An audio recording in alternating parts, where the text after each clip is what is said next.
Hi. This short video should make it easier for you to work with the template. Use the Art PSD file to draw your character there. But remember that the file names must remain the same and there must be no extra layers. Use symmetrical drawing. Also try not to go too far beyond the shape of the object.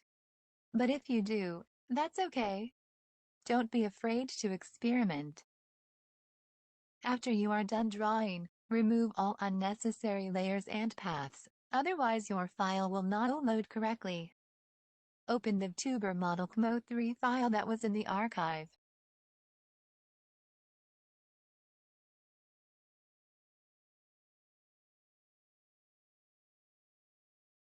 Then take your updated Art PSD file and drag it to the character model in Live2D. Select VTuber Model, and replace.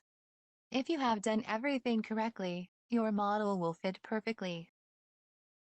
Save the project by pressing Ctrl+S and confirm the deletion of the old file in the project. Then go to File Export for Runtime Export as Mach3 file.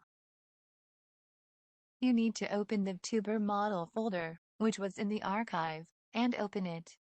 Inside it overwrite the file VTuber Model Mach3.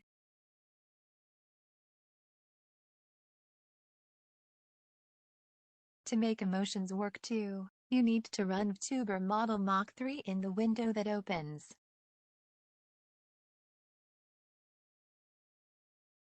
In the same folder, you need to select the blush, outfit, and tail files and drag them into the model window you just opened.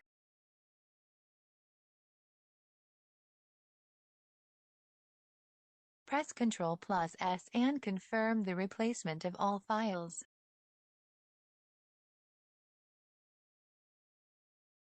You can check your new avatar in PSD Live. Click Load and select the folder where your avatar is saved. You will only have one file in the folder available to run. Select it.